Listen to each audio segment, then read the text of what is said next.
All right. Good morning, everybody. Simon and I are looking forward to this edition of Think Like a CEO Live with Anthony Ciotti. Anthony, good morning. How are you? Good. How are you guys? Good, thanks. Anthony is the founder of TLA Interiors, full-service drywall firm. Anthony, thanks for being on the show today. I'm looking forward to chatting with you.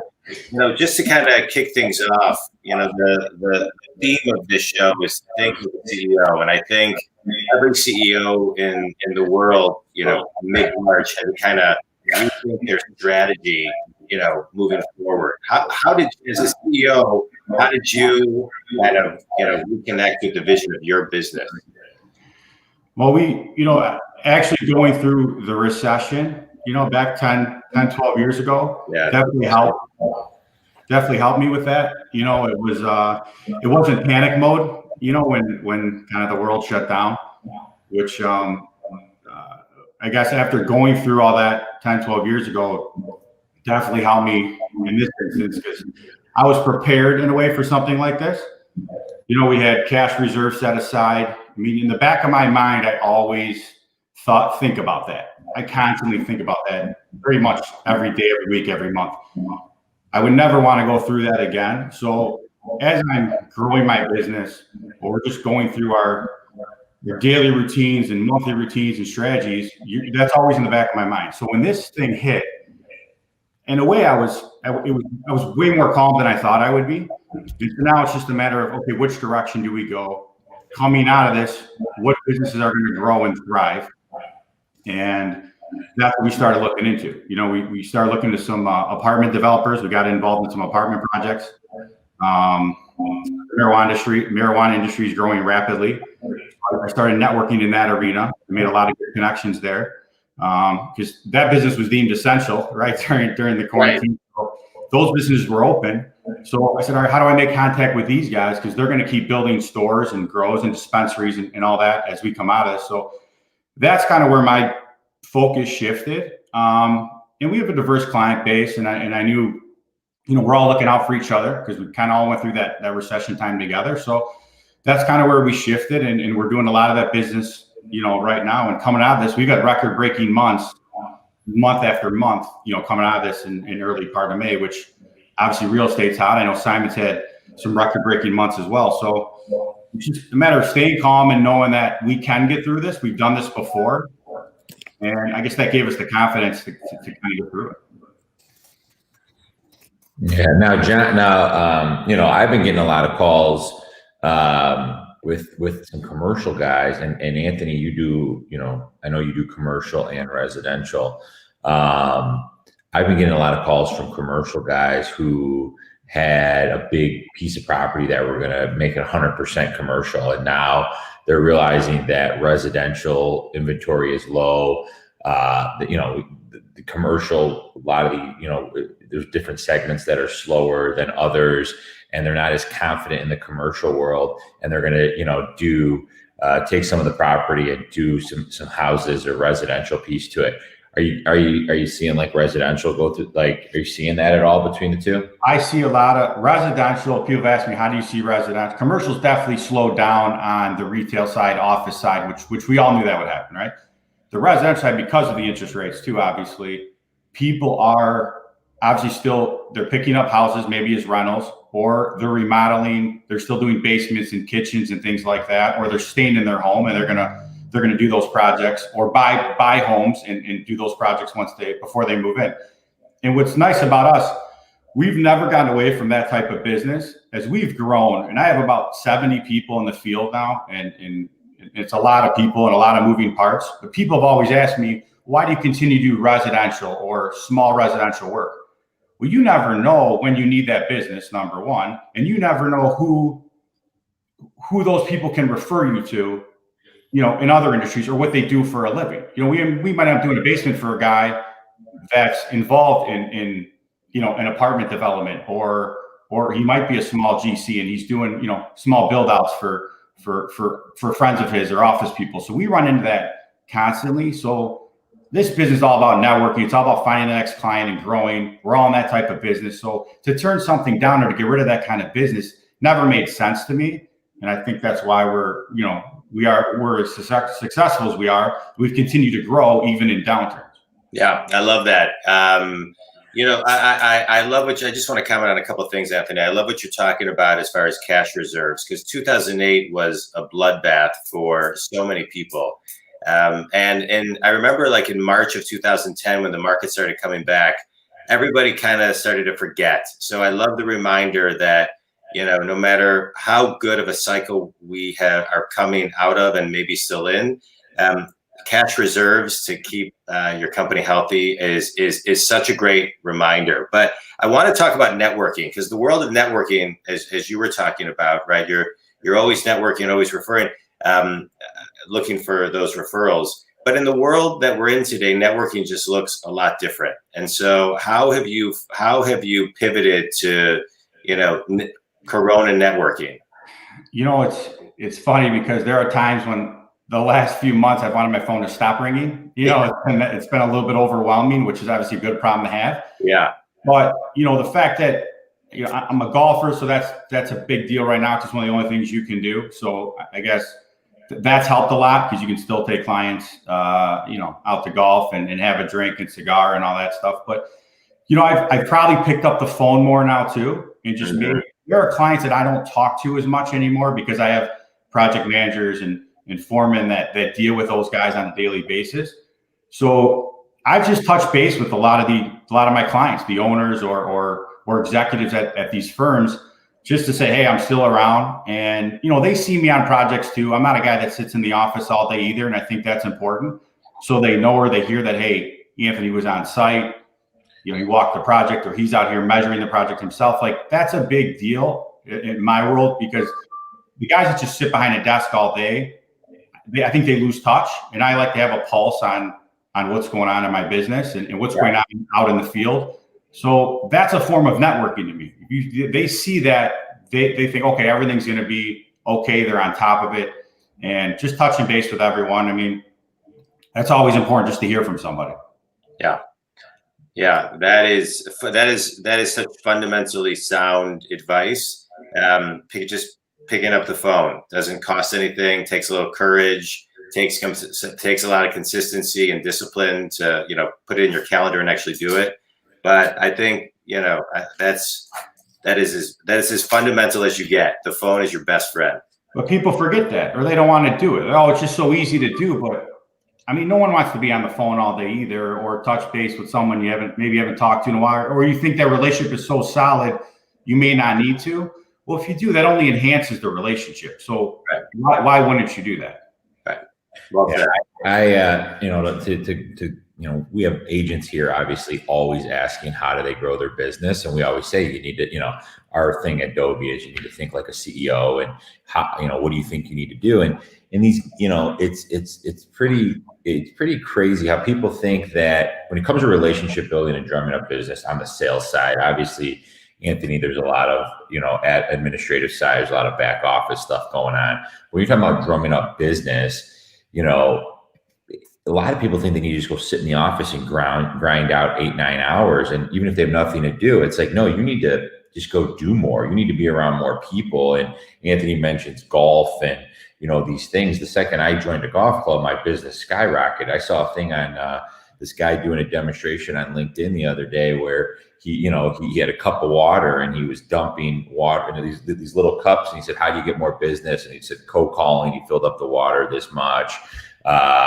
Open houses, he filled up the water this much. And he's like, rich friends, and he filled up the water, the whole way. And it's kind of true. Like, the more people you're friends with, whether they're rich or not, that's not the point. But the point is, the more people and the more people that you can touch and have a relationship with and who know you, your business, you can't stop the business. So sitting in your office for 7-8 hours a day sometimes is hurting your business. You know what I mean? And we grew up in the school of thought of like grind it out for 10 hours. You get invited to go golfing. It's like, absolutely not. No, but it's like, my mind has shifted where it's like, no, you better go. You're going to meet 3 or 4 new people that you never had a chance of meeting before and spend 4 hours with them. Right. So I think Anthony's amazing at that, knowing him personally. But it's the truth. But you know what, Simon, also, it's if you look at it, if you're going to network and go for coffee, lunch, or dinner, right? Like go where your rich people go, or people who have money go. I mean, if you're going to have lunch, go to Venetia. If you're going to have coffee, go to Commonwealth. If you're going to have breakfast, go to the Gallery. Go where people, or you're going to run into people that can introduce you to those people. I think I'm glad you brought that up, because I think a lot of people don't think like that. They'll just they won't travel the extra 2 minutes to go somewhere where it can be a networking experience as well. And they think when they meet you, they need to pitch you on what they do. You need to just, be you. Like Anthony said, cigars and golfing. That's what we like to do. And when you're just being you, they get done and they like you. They want to do business with you. They want to call you as a resource, and they want to call you again to go golfing with you. And it's just it takes time, and it's a pretty cool thing once you learn how to do that. And like I said, I've seen Anthony from starting this business to now where he is today, and the numbers are crazy on how much that business is, but it's amazing. We talk all the time, and you see where his business is coming from, and the relationships are strong. So when things like COVID happen, it's like, we got this because I have these relationships. He said it, we all trust and network and care about each other we all, came together to get through this. And it's because of those strong relationships, not because you're great at drywall. Yeah, that's one piece of it. It's because they care about Anthony and his company. Yeah. No, well said. Well said. Anthony, talk a little bit about your company for those who are tuning in. Talk a little bit about your company, who your ideal client is, and and maybe how that's morphed over the last couple of months. Well, really, John, anyone that pays is our ideal client. That's definitely right. 45 days, you're ideal, right? So, 46 days, you're cut off. Right. Yeah. So, but yeah, I mean, general contractors, builders. I mean, so we're pretty diverse, but general contractors that do. I mean, we were obviously heavily into retail and office before all this. I mean, we had a restaurant project that was lined up that canceled because of COVID, but those clients have shifted in other industries as well. So I mean, healthcare is obviously still gonna thrive. But yeah, I mean, residential builders, apartment developers. We still do single family projects. We have a lot of big developers that do single family homes, and we have a division. I have a manager that runs that. We have our remodeling division, and we also have our commercial division. So it's nice to be diverse, and then we can cross over resources, obviously. And a year and a half ago too, I bought into a restoration company as well, and that completely took off during COVID. So talk about a timing, insurance restoration. So that was a big deal during this. And there's a lot of synergy with what I do already with TLA in that business. So it made sense for me to get involved in that. And that was another hedge against a downturn, not thinking about COVID. But the reality was, when COVID did happen, because we had all the equipment, we could do disinfecting, cleaning, and all that. And having the labor force that I have, I could run that company pretty lean and cross over people and resources. So that was a big deal. And like I said, so this whole thing is, honestly, coming out of it has been pretty good for us. Yeah. Well, good. I'm glad to hear that. Can you talk a little bit about how managing people through this? You're saying, you have a lot of people in the field. It sounds like you have a lot of people on your team. How have you, from when March hit to today, not only, making sure that you're managing your people effectively, making sure that, you're in alignment with what's going on in their lives with kids at home and things of that nature, but also holding, holding them accountable to what they need to do? Well, it's a great question, because my chief estimator is a high risk person, and he's been home since, I think I sent him home like in early March. And this whole thing we knew that, the inevitable was going to happen. So he's been still working from home I haven't seen him since probably the 1st of March. And obviously we're able to do Zoom calls. Everything's on our server and Drive, so I can see everything he's doing as far as estimating and things like that. So, I mean, I have some good people, obviously, that's important.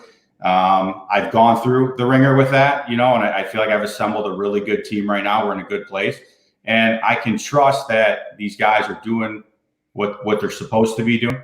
The fact that construction was back to work relatively early because we can social distance. We can wear masks in the field. They have sanitizers. Most of our guys wear gloves anyways when they work. So that part was easy. But, you know, before, right when we were shut down and a lot of companies laid people off right away. And I had this conversation with Simon right away because as business owners, you're talking to other business owners. And obviously Simon and I talk a lot. We bounce things off each other, and he's done an amazing job with Dobie, and it's so cool to see what he's created there and what he's still creating and growing there. But when you're talking to other business owners, what do you do? Do you just put everyone on unemployment, or do you try to weather this storm, maybe pay them for a few weeks? No one knew about the PPP loan yet. So my thing was, you know what, if I can create some type of add to my culture or create some loyalty or more better retention, because once we come out of this, I know everyone's gonna be looking for bodies, right, to go back to work. And I committed to paying my people for a few weeks before I even knew about the PPP loan. So that's where that cash reserves comes in. Yeah. The messages and emails and texts I got from my guys during that quarantine, like through Easter, and were some of the nicest messages I've ever received from people. Yeah. And you're talking about guys that a lot of them came from the unions where they were just a number. They're just a body. It was like next man up, next man up. So understanding your people, they're human beings, right? At the end of the day, they have families, they have wives, they have kids. I mean, they got to live too. So to just shut people down, it wasn't their fault. It wasn't our fault either. But if I can do something to at least help weather the storm or bridge the gap, why wouldn't I do that? Because they're a part of creating this company. I mean, we're all one person, right? We can only do so much. So at the end of the day, you need your team too. So that when I called everyone back to work, they were back to work. Yeah. You know, so that was a big deal. And fortunately, I was in a position to do that. I mean, I could have just said, forget it and just kept the cash. But obviously I ended up receiving the PPP loan. So that helped, you know, and I was able to pay myself back. So that was a big deal. But committing that before anyone knew about that, my guys remembered that. Yeah. You know, and I thought that was a huge deal to my people. Yeah. And I would hope someone would do that for me if it were the other way around. And I guess that's how I looked at it. That's beautiful. You know, I mean, you talk about adding the culture. You know, I've seen what Simon's done as well. And what you're doing, what you describe is amazing. What Simon has done to his culture, just kind of seeing how, you know, he weathered, how not only he built the business, but got his team through all of this. It's been pretty spectacular. I mean, Anthony's hitting it right on the head. These people are human, and ultimately they come to your company or they work with your company, and they need to feel safe. You know, like they're feeding their families out of you know, because of your company. And you know, that's a responsibility that I know Anthony, myself, and a lot of other family and friends, and you know, that we know own companies. We all got on the phone with each other, and it's like it's them first. And a lot of people think being an owner, you know, is, oh, it's so amazing, it's great, and you know, and it's there to, like, the companies all revolves around the owner, and some do, a lot do, but those aren't great companies. And at the end of the day, you know, your people need to eat first. And if you make a quick decision without knowing, it's like when this stuff happened, the market just crashes, right? Everybody just starts selling. It's like, and then they sell while it's at rock bottom. It's like, you guys are making decisions, but you don't even know what this is yet, you know? And you really can't do that. You need to stand your ground, stay still, and think about your people, because you start making decisions while you're in quicksand, you're just going to sink even more. And then these people are going to lose total faith in you, and you're going to affect their families. And that's why I can't sleep at night. I mean, it is, I think I say it all the time, guys, you might not love my decision, but I'm thinking about each and every one of the, you know, 70 people at our company right now while making it. And it's not easy. And Anthony and I talked a lot during that time. And I think that wasn't about the money. It wasn't about, you know, business. It was about the people, you know, and that's a lot of weight on a shoulder of an owner with a company with a lot of people in their company. Yeah. And who are your best salespeople at the end of the day, right? Your people. I mean, Simon needs his agents, right? At the end of the day, my people are my salespeople. In the business, you see a lot of turnover. You see different people show up to jobs. We have our clients request certain foremen, certain managers. That's a big deal to me. That means that's the biggest compliment. They don't care about me anymore, which is great. That's what I want. You know, that you want them to feel comfortable with TLA as a company, not Anthony. That's the whole idea, right? So if your people feel safe or feel I'm at home here, this is where I want to be. Because I could have lost a lot of these people well before this. The economy's been great for years. The union's been calling my guys back for years. They stayed here because they feel safe, like Simon said, and I'm accessible in a way they couldn't even get to the owner at their other companies. The fact that they see me and they can talk to me if they need to, they have my number, we talk. I mean, if they have a problem, I can talk through it with them, or they see me on a project. They never saw that before. And that's a big deal to them. And it's a big deal to me. And I think that's why we have the culture we have and we have the reputation we have. You know, there's a quote I heard a long time ago. It's not what you preach, it's what you tolerate.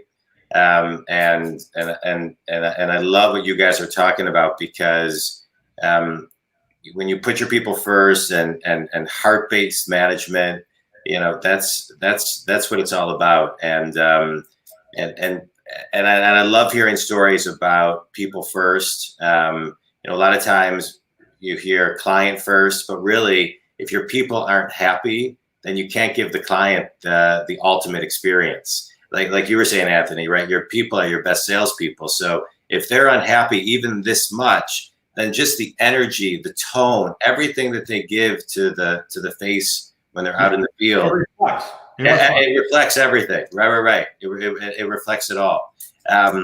So I love it. I love what you guys are talking about. How I just want to make one comment. If you don't manage from the heart, especially not only in the COVID era, but even prior to that, I think the generations of leaders today and people and CEOs, they need to manage from the heart, because you know you have a lot of people who want that type of management. The 1950 owner doesn't work today, and so if you're managing and running a business like that, it's really hard to get that respect back, that credibility back, and that's why you get turnover. So I love the message that you guys are sending. How do you keep it going as you scale, right? Because as you were saying earlier, it's like you mentioned, you know, you get more and more people, and you're growing and you're scaling, and then you can't touch everything, right? So how do you keep the culture, the heart-based culture, as you scale your business? You know, it's difficult for sure. It's difficult. The more people you add into the mix, like any business, right? It gets more and more difficult. But what we've tried to do is if we bring a new person in or a new crew in, we'll put them with somebody, you know, one of our top field personnel, and we'll have them, you know, they'll work with them. They won't work on their own. They'll work with somebody that's already embedded in our company and in our culture. And we weed them out pretty quickly if they're not a good fit, you know? So, I mean, they may hang around for a little bit, but eventually, you know, weed themselves out. I mean, we could use more people now, John. The reality is we could essentially, I mean, I could get 30 to 40 people tomorrow if I could. I mean, that's how busy we are, which is great. But I'm so conscious of, and our clients have been patient, which is great. But I'd rather tell you we're not going to be there this week. It's going to be next week, than just to send you somebody. I don't know what they're going to do or what, you know, how they're going to, you know, so that part, we won't do that. So, and I think people appreciate that and respect that. And they know we're being honest and genuine with them. The fact that we've had a track record for years obviously helps, but they know what we can do. So we bring people in slowly. We put them with someone that's been embedded with us for a long time, that understands how we operate, how to take care of the client. And I've never been this like change order type guy, which a lot of construction people are. I don't have my people doing it. I said, take care of the client. If there's an issue about money, I'll deal with it, or we'll deal with it at the top. Don't talk about, just take care of what they need, you know, and I've never been this nickel and dime type person. And our clients appreciate that so much. I can't tell you how priceless that is in a way. What are you seeing, Anthony, when you have, you know, the generations are changing, right? I mean, I see it with the agents that we recruit, and there's a lot of pros, there's some cons, everyone's different. Construction is such a rugged, get dirty. You know, you guys are in a business where it's a lot of heavy lifting, and the generations are, you know, maybe moving away. You know, I mean, what do you guys seeing? And it's not like you're you're in your 60s and it's like I just got to get by for another 5 years. I mean, you're a younger CEO. What do you when you think about this stuff? What are you guys coming up with, or what are you guys talking about? I think about it all the time. We're trying to recruit, really, in essence, like, because most of our people are older. A lot of our carpenters are older guys. You know, you're not getting guys in their 20s that wanna do this anymore. They all want to be a web guy or a tech guy or a realtor. Or a business coach. I mean, it's like right. Yeah, they want to be a business coach right now. So they want to be a gamer, So I mean, it's we've had some of these kids on our jobs, like, as working as laborers in the summers, and it's like these guys, it's just not going to work, So I can't wait to get my son out here, So he's going to hate me forever too. But we have developed a few younger guys, and our best sales for recruiting force, I should say, is some of our guys, too, the older ones. They've told their nephews or about us, or relatives, or their son's friends that maybe are in community college or don't want to finish college, or they don't have the money, and they're like, listen, I can go get a job. You can make a good living here. We have a lot of guys that make great money here, way more than working at a restaurant or whatever. So someone without a college education, construction has that connotation of like, sometimes it's rugged or it's get there. Yeah, it is. But you make a great living here. Yeah. I mean, we have guys that make, it's just, we got guys that make a lot of money here, for not having a degree. I mean, there's not many places you can get a job like that and work 40 hours too. And some of these guys, the benefit too, and I tell them, go work side jobs on the weekend for friends. I have no problem with that. You're not taking any business away from us. So if you develop that skill as a carpenter, they make a lot of money on the side doing stuff for friends and family or people. And I refer them some jobs sometimes, my guys, so they can make extra money. So that skill is always going to be valuable. So we try to preach that to some of the younger generation. And we've recruited some guys in their 20s, and then they've went along and talked to their friends and that were working maybe at a restaurant as a server, seeing the kind of money that their friends are making. And they've come over. Now, not all of them have worked out, but some of them do. If you have any type of work ethic, we can teach you. Good. I read an article that it was talking about how, like, the plumber, the electrician, the mechanic, these tradesmen, these trade type jobs are going to be in like 20 years, like being a doctor, because there's these guys, the next gen is not doing it. A lot of people are going to college now. They're aspiring to be attorneys and doctors, and doctors aren't making the money that they used to make, and they're like, to get a plumber to your house. Everybody does it now. Like, anybody know a good plumber? And it's like, they're harder and harder to find. Anybody know a good mechanic? When you get a good one, they can charge you a fortune because you can't get anybody, right? So you're seeing that already, that if they take this stuff serious, they can make a great living in these different skilled trades. Trades. You'll be charging attorney. I talk about this with some of my clients all the time. We'll be getting like that. When I can get those hourly rates, it'll be great. You charge what attorneys charge, and it's pretty funny, but that's the reality of it. I think eventually we're going to go in that direction, because the less people in the skilled trades, the harder it is as busy as everybody is now, there's more work to go around. Yeah. And you can't get anyone to show up at these jobs right now. If you can get someone to call you back, it's a win right now. Yeah. All right, Anthony, quick couple of speed round questions. That was great stuff. I appreciate everything that you shared today. Favorite business book and why? Favorite business book? I can tell you, say a business book, but a book I read, I guess could be kind of a business book that I read recently, was that Mark Manson book, The Subtle Art of Not Giving a Bleep. Oh, that's a good one.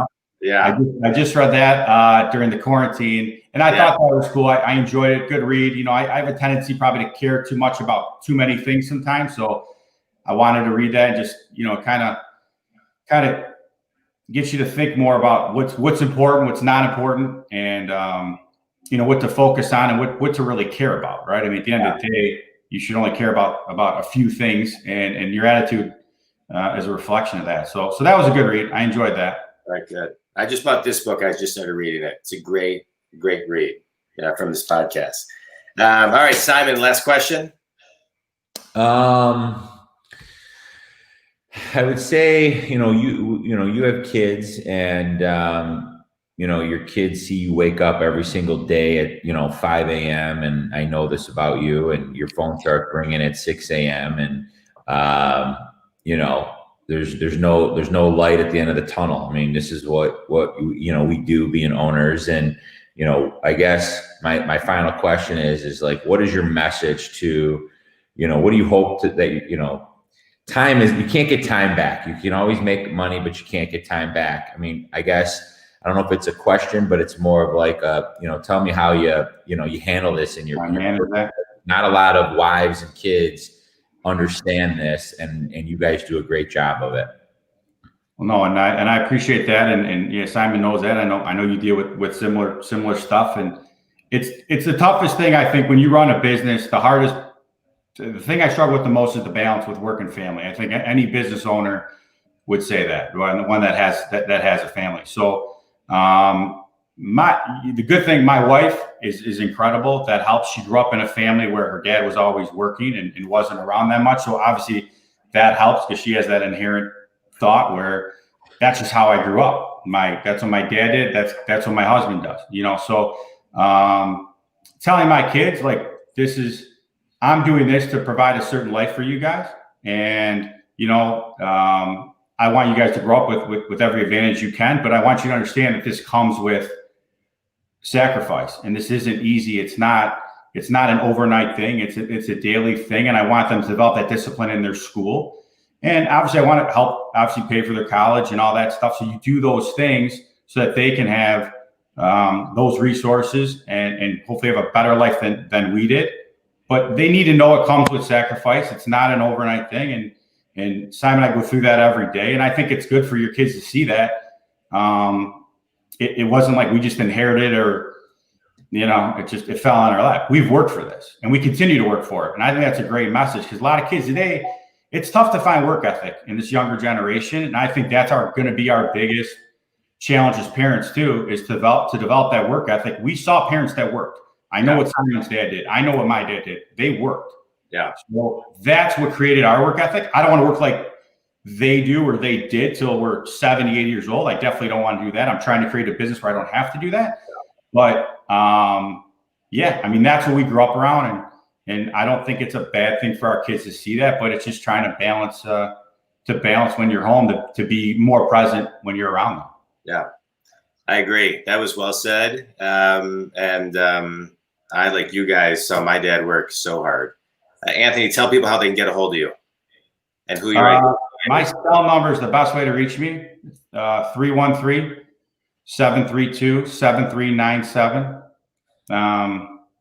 Which I have no problem giving that number out, because either I can take it or I'll direct it to the proper, project manager to take care of whatever anybody needs. But that's the best number to get a hold of me, and I give that number out to everybody. Good. And tell people again who your ideal client is. Anyone that pays. Anyone that looking for metal framing, drywall, acoustical steel worker, commercial carpenter, or drywall work in a home. We're a full service firm, so we can handle all that, which makes us a one-stop shop. That's a big deal. You're not dealing with a subcontractor for each part of it, and we do all that work in-house. Yeah, we're not subbing work out to other companies. We do all that work in-house, which is a big deal. Yeah. All right. You've been a pleasure to talk to, Anthony. I appreciate you taking time. I love just one last comment, talking to all the mentors that you talked about, your dad, to all the moms and the dads that all of us have watched work really, really hard throughout our lives. Kudos to them. And it's our responsibility to just keep it going. So I appreciate all the wisdom that you shared today. Simon, I'll let you take it home. Same, man. Anthony, watching you, from me and Anthony are cousins, and Anthony and I are cousins, and we've been best friends. Our brothers and I, and my brothers, we're all like brothers. I mean, we're very, very close. And I saw Anthony create this thing, start this thing, I don't even, how many years ago now, 13, 14 years. 17 years. 17 years. I mean, that's crazy. I remember he told me he went to college. He told me, you know, we always thought Anthony was to be a finance guy or, you know, something like that. I mean, and he ended up, you know, getting into drywall, and we were like, what are you doing? And where he went with it is insane. And the amount of business that comes in, how big the company is, how the culture around it, it's something that as a younger cousin, I'm younger, even though I'm double his size. I'm younger than Anthony, but it's something I looked up to, and it is huge motivation for what I do. I watch my brothers and cousins do what they do, and it is a big part of me and my motivations every day. So I just wanted to say, you know, I want to tell Anthony, thank you. And anybody out there, his services are amazing, and you have to give him a call. So you know, that's you know, just how I wanted to end this. I love the love, and I'll end with one thing. If you call him, make sure you pay within 45 days. Well, John, I want to say that I'm very proud of Simon, what he's done, because watching him, honest to God, as a younger cousin, it's incredible what he's done, and I'm proud of him. And we talk a lot about business, but he's done an incredible job, and it's just cool to see him evolve over the years. We've obviously grown up around each other, and to see his growth, I mean, it's been fun to watch. So. Yeah, you know, Anthony, I'm just getting to know you and your business, but I agree with you. Watching Simon start Dobie from nothing to the culture, the energy, the dynamic brand that it is, and I mean, just walking into the Dobie headquarters is just unbelievable, and all the love. The drywall looks good in there, John. The drywall looks good. Yeah. All right, guys. I haven't paid him yet either. Simon doesn't have to pay. Right. I love it. I appreciate you both. Thanks very much. Simon, always fun. Anthony, a pleasure to get to know you today. Thanks for sharing everything, guys. And everybody who's listening, thanks. Remember to always think like a CEO, whether you're a CEO or any role within a company, you know, extreme ownership is the key. So keep it going. All right. Thanks, everybody. Thanks, John. Thanks, guys.